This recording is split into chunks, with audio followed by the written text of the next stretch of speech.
يا أبا عبد الله يا جعفر ابن محمد أيها الصادق يا ابن رسول الله. أعوذ بالله من الشيطان الرجيم. بسم الله الرحمن الرحيم. الحمد لله رب العالمين، وصلى الله على سيدنا ونبينا محمد وعلى آله الطيبين الطاهرين. اللهم صل على محمد وآل محمد وعجل فرجهم. Here in London, Tier 4 has now been announced, which is pretty much a new lockdown. And while many of us may be disheartened, I'd like to take some inspiration from a few hadith of Imam As-Sadiq alayhi salam that might help us through this difficult time. The first hadith I'd like to narrate to you from Imam As-Sadiq is a hadith that you've probably heard before, where Imam As-Sadiq, he says that health is a hidden bounty.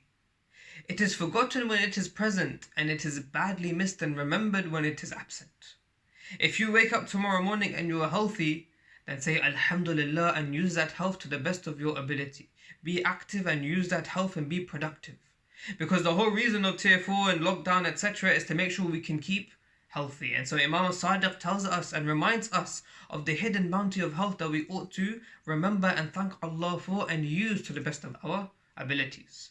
The second hadith I'd like to recount to you from Imam As-Sadiq alayhi salam to help us be productive during this Tier 4 period when most of us are going to be at home is that Imam As-Sadiq has a very interesting hadith where he says that it is easier to move a mountain than to shake a faith of a mu'min. It is easier to move a mountain than to shake the faith of a mu'min. Those are huge words. And therefore, while we're more at home in Tier 4 and perhaps we've got a tiny bit more time on our hands, we should try to look into our faith and see how strong our faith and our conviction is. Is it harder to move a mountain than to move our faith, or is our faith very shaky on many different levels? We may have weaknesses in certain areas of theology or certain areas of understanding Allah or understanding our faith. This is the perfect time to take the opportunity to look into these matters. Listen to maybe an extra lecture now and again, or read a few more hadith, or recite some verses of the Quran to reconnect to Allah subhanahu wa ta'ala, in order to strengthen that faith. Because Imam As-Sadiq says that this faith should be so strong that it is unmovable. Just like a mountain, it is very difficult to crumble. Our faith should be unmovable. And now, in this period, many of our faiths might shake.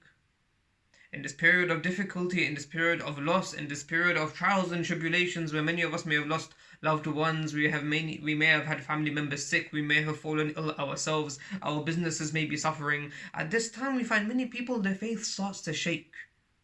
Imam As-Sadiq, he was speaking to one of his companions, Abdullah ibn Salam, and he said, a time will come upon you where there won't be a present Imam, and where there will be a lot of confusion around. At that time, no one will be saved except those who recite Du'a Khariq. And this is the dua that I'd like to leave you with from Imam As-Sadiq to keep our faith strong in these difficult times. The companion asks the Imam, what is this dua? He says, this dua is Ya Allah, Ya Rahman, Ya Rahim, Ya Muqallib al-Qulub, Thabbit qalbi ala dinik. Ya Rahman, Ya Allah, Ya Rahman, Ya Rahim, Ya Muqallib al-Qulub, Thabbit qalbi ala dinik. O Allah, O the most beneficent, the most merciful, O the one who changes the hearts, strengthen my heart on your path and your religion and your deen.